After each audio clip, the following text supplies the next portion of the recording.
I'm back in my hometown in Monroe, Michigan, where I knew, ever since I was 6 years old, that I was interested in the arts.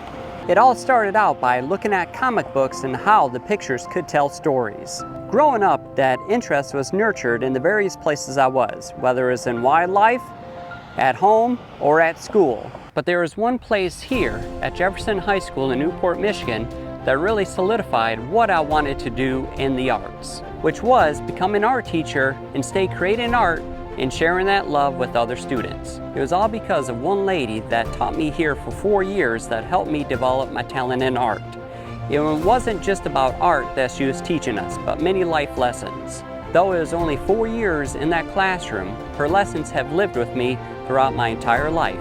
I'm blessed to be able to come back to my old hometown and sit down and chat with my previous high school art teacher, Mrs. Kathy Rehbien, who taught me all these lessons. Hi, welcome to Unique Pieces. This is my shop. It's across from my studio on the other side of the road. Come on in and I'll show you around.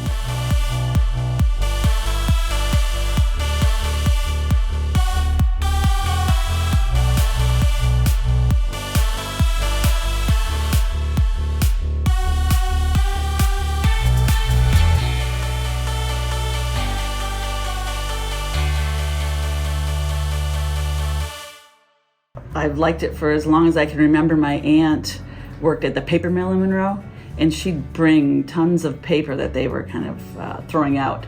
And that's what we used to do around the table, is just have piles of paper and draw, and my mom used to draw with us. So I guess that's how I started. One of the interesting things that I learned while talking to her is that our stories really aren't that different. Went on to high school, had a really nice high school art teacher, Mrs. Mealand, at Airport, and she convinced me to try for a few scholarships, and I had gotten them, and then I went on from there. When my husband and I bought the farm, there was a granary on the site, and in 2000 I started doing a couple of shows a year here instead of street fairs, and then in 2014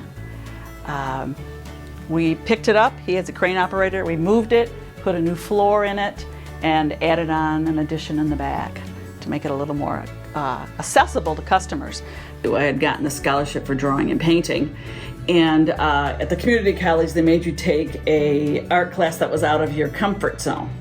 On the way to drawing class all the time, I'd see, you peek in the classrooms, and they were having fun in there, and some of his lectures you could hear through them. Oh yeah. So I thought, I'm gonna try clay.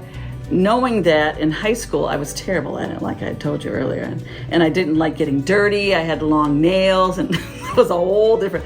So I got in there, and we did some hand building things, and then he said, we're going to try the wheel. I thought, oh God, I can't do this. I make pieces constantly across the road, and then just keep filling it up throughout the year. Well, I don't know how it all worked out, but I got on that wheel, and everything came together. And I knew within probably 2 weeks that I liked this better than drawing and painting. Although I still loved it. This was the thing. I just had to conquer making tall vessels, and I just loved it. There's something extra special about pottery compared to two-dimensional work, which is the functionality. My boyfriend at the time, who's now my husband, just thought it was cool. He could drink out of the cups I made, and so maybe that was part of it too. Like you said, it was a functional thing, and it was easier to sell those pieces too and market them to people in street fairs instead of paintings. And I went on to Eastern, and I knew then that I probably would want to do teaching, because I was doing street fairs, and it was very difficult to make enough money to survive. So I knew that I wanted to have educational degree besides that. So that's what I did. A Bachelor in Fine Arts with a teaching certificate. And then I went back for a master's there too. Okay. Yeah. And that was in printmaking. When you graduate, not very many people are lucky enough to get a job right out of college, but this wasn't the case for her. Actually, a week later, amazingly, because I graduated in August because I had a summer class, and actually I went to, I'm trying to think if that was the year, Yeah, Eastern did a thing where you could sign up to go to Europe, Paris, Italy. So yeah, so I went there and took a class, and getting back from there, and then I think it was in August that it all worked out, that I got my certificate and degree, and then I sent out to every school in the district a resume. And Jefferson called me back. I think it was the day before my birthday, so it was August 27th. And they said, we have a 2-day position in elementary. I thought, well, let's try it. All of it's the original wood, yes. Except for the shelves, like these were the storage bins where they put the grain, but my husband put these in. These aren't original. Those are probably from 2000 when we first opened up. Well, then again, you know how life takes you. And so my husband, he wasn't my husband at the time because we got married in '85. He wanted to start his own business in construction. And then health insurance and everything about it was so expensive. So I thought, well, I'll get a job. I really didn't think I'd be in it for long. Like you said, I would love to teach college too. So I thought I'm going to teaching. That's why I got that extra teaching certificate. And I loved it. I loved it, especially when I taught high school. Not to say that I wouldn't teach college, but now I wouldn't, I think. I just love doing my own work. Yeah. Especially. But I think because he didn't have a job that offered health insurance, and when you're married, and you know. Oh, yeah. So it was just the logistics of working things out, you know. Yeah. Surviving life. Yeah, exactly right. Since she was only working 2 days a week at the school when she was first hired on, she had to figure out something else to do on those off days.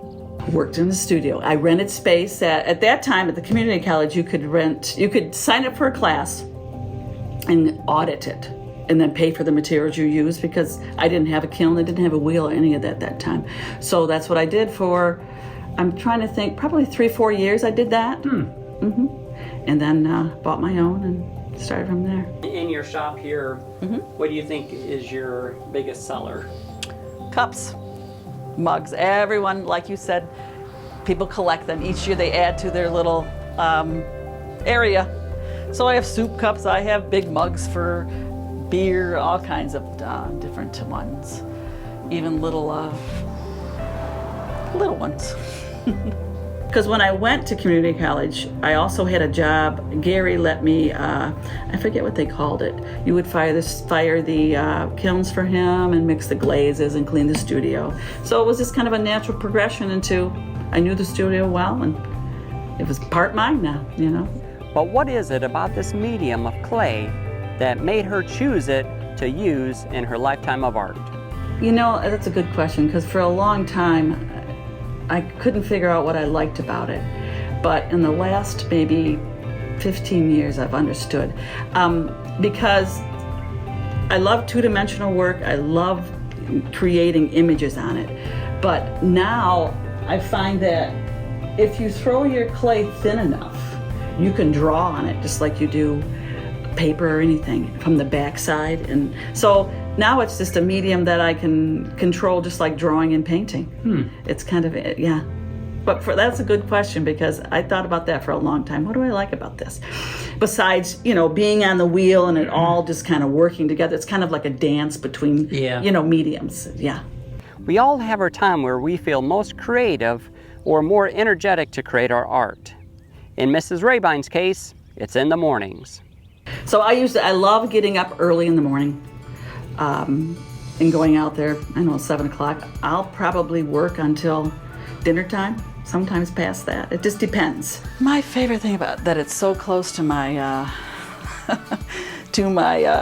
studio over there that I don't have to bag everything up, go to the studio, go to street fairs, unpack everything, just bring it over and it's all set. I think just a fresh start on a new day where because I do all my sketching and I'll lay my sketches out. And it's like you're following through on something you've already dedicated yourself to. And it gives you more time too. You might want to take a break, you know, during the afternoon and then come back to it. There's something about, because in the summertime I usually get up and walk through the gardens or around the pond, and I don't know, it gives you a little inspiration. Yeah. And, you know, pick up. Yeah. And then some days I don't go out there at all, because as you know, when you're working on clay, I have to, what I've learned is when the clay's ready, you're ready. You can't make it ready. So with a lot of things that I do, pushing and pulling things on the surface of clay, I have to throw it one day and then maybe not come back to it for a day, day and a half. I usually have an idea, and then I love sketching. So I'll start a sketchbook, work it all out, draw it several different ways and different ideas, and make little notes on there. She doesn't always need to plan out her ideas in her sketchbook. Sometimes she lets intuition take over. Like there's times when I thought, I'm just gonna work on that. I don't know what I wanna make. So I'll, throw a hunk of clay on there. And I like throwing off the hump. I don't know if you remember that. It's a big chunk of clay, and you may make 50 little pieces out of it. So you just pull up a little piece and create something. It's just and then see where it takes you, what you can, get from there. So there are some times where I don't start with a plan. I just kind of see what the clay wants to do that day and go from there. Yeah, and I had a large display area, but you never know what to bring. You don't know until you've been there a few years, and then you can see what people gravitate to. Here, I can just have a myriad of functional pieces, lighted pieces, small, large, it's just nice just to have, and not to pick it up, pack it away, pack it back away if you don't sell it. I have to have, like when I work on pieces, I'll usually do maybe 20 different versions of that. Okay. Like you were talking about, your favorites are cups. So I know what kind of cup I like in my hand, and so I'll sketch out, maybe change the width, the height, the shape of it, the way the handle works with it. So yeah, I do all different kinds of different things there. Before opening up her own shop, she had to do what most artists have to do to get their work exposed and sell their work, which is go to street fairs and enter in art competitions. Well, I started with the Monroe one first, the one they'd have every year. And then you talk to people there, and they'd give you insight onto different shows that were doing, different parts of Michigan, Ohio, Indiana that were doing well. Mm-hmm. So that's how I heard, different ones. Ann Arbor was always good, because a lot of people go to the same booths every year, and so you get this new person going in. And it's a pro and a con, because then after you do it several years, you get clientele, and that's who comes to these shows now. People you've met all over. But yeah, I think there always is. I don't know, maybe there's some artists out there that think they're going to sell everything, but I was not one of them.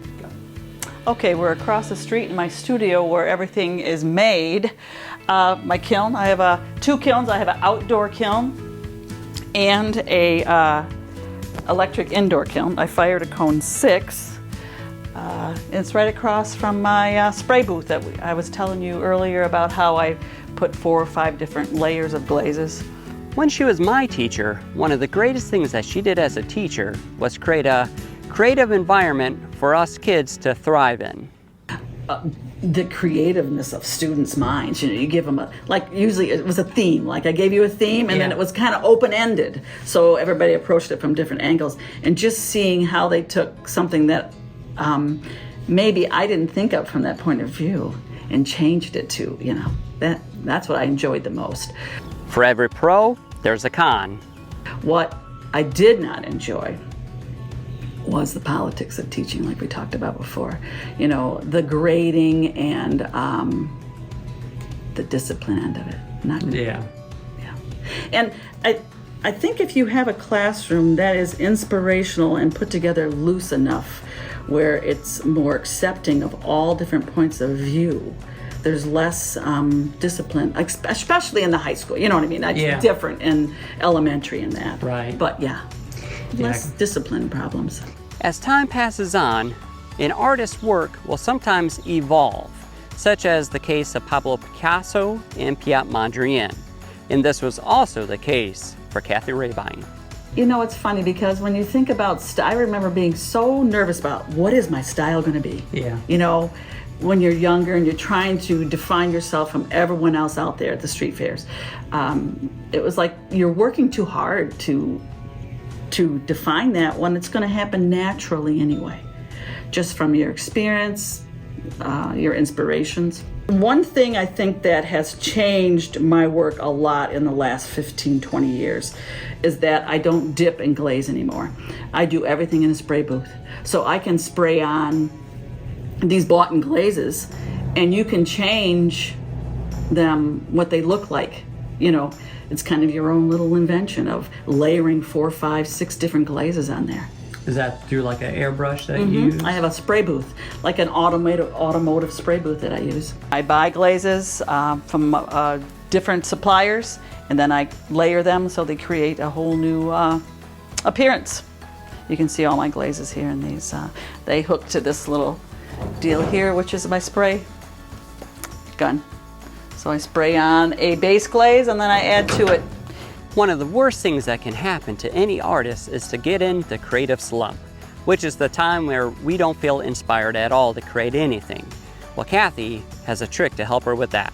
I have it all the time. I just move from because I love watercolor, I love oil, there's all these things I love doing, jewelry, because I taught high school and I had to teach all these different classes.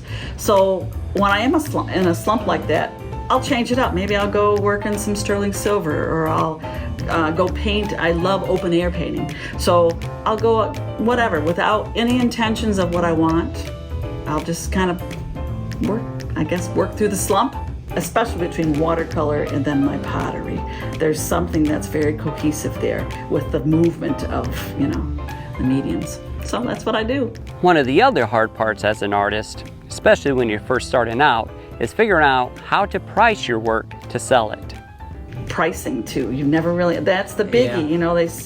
You never know how to do that, because you have to price it for the area and the clientele that you're getting too, I think, in a way, because some people won't buy things if they're too cheap.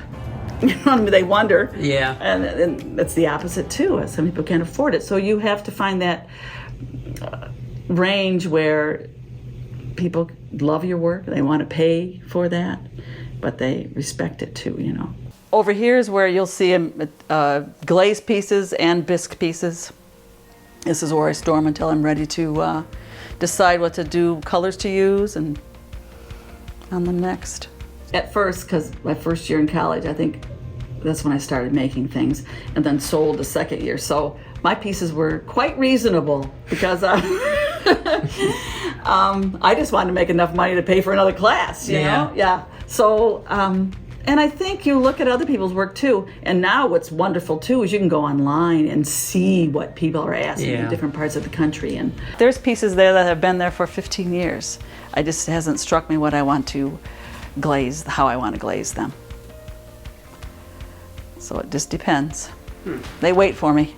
I guess I listen to people too when they're in here looking at pieces. They comment on things, or they'll say what doesn't work, and so I always make little notes every year at every show and go from there.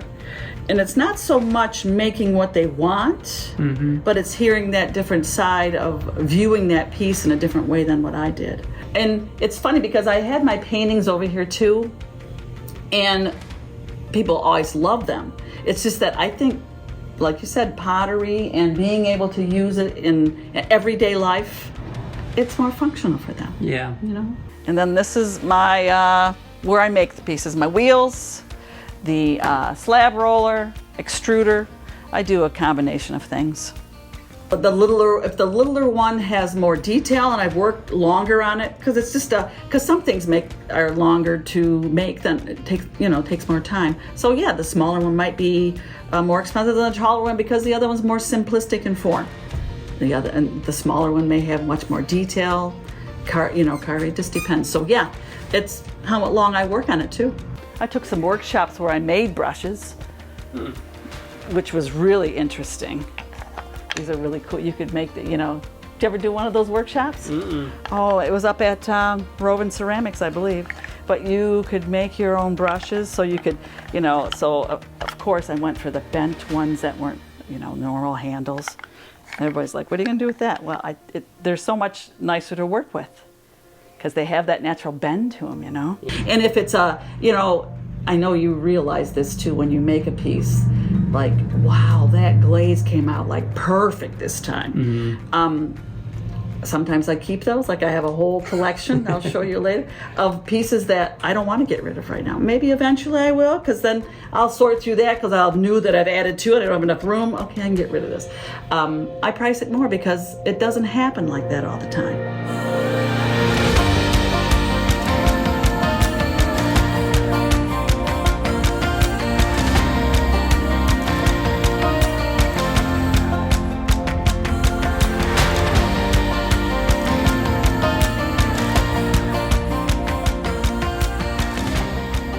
She's fortunate enough to have her own physical shop across the street from her house called Unique Pieces by Catherine Rehbien that sells all things ceramics. It's not open all year round, but she opens 2 very special weekends out of the year. Fall is one of my favorite times of year. And I love gardening, and I always love growing gourds and pumpkins and stuff. So I thought, that's where we're going to do it. And I love the way the air smells and everything in October.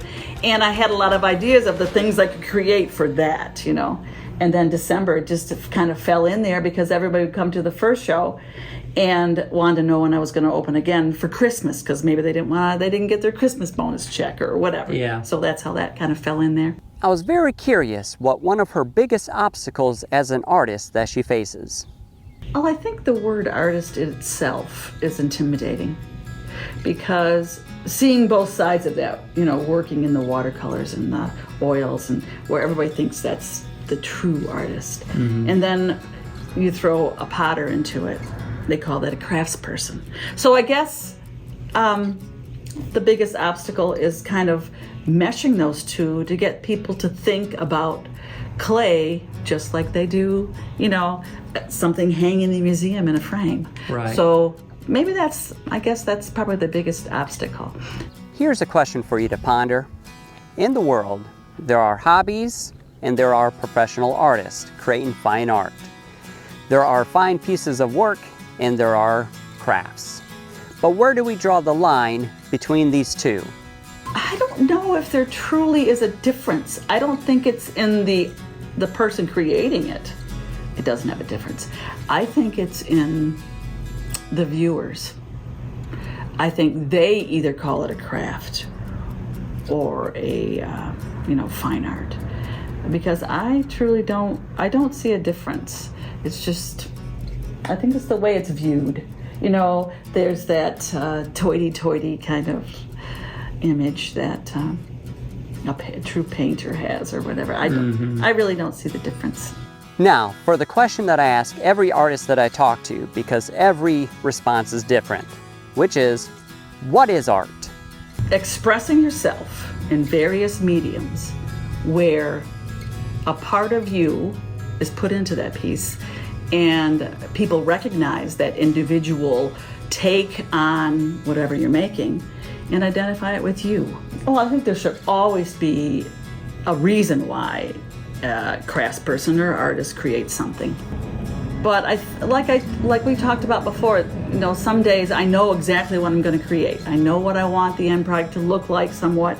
But I think there's days where you go out there and you don't know where it's leading you. So I don't think there always has to be a purpose. You might find out in the end what it is, but I don't think you have to start with it.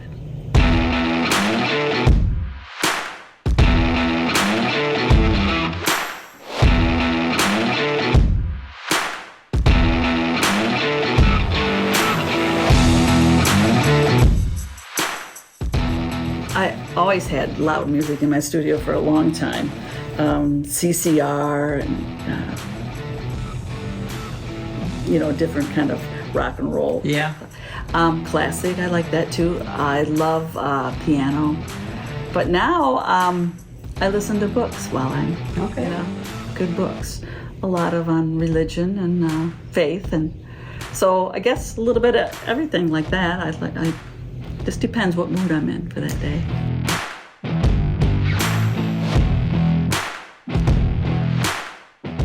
Alizarin crimson. Ooh, mine too.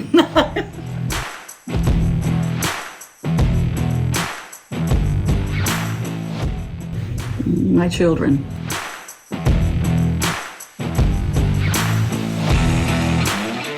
It's kind of a tie there. I would love to meet Rodin, the sculptor. But then I'd also like Vincent van Gogh, and yeah.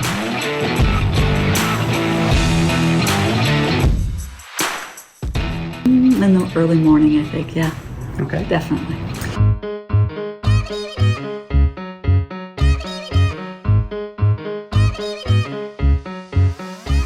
You work so long because you're trying to define yourself from all other artists that you're working with or you've seen.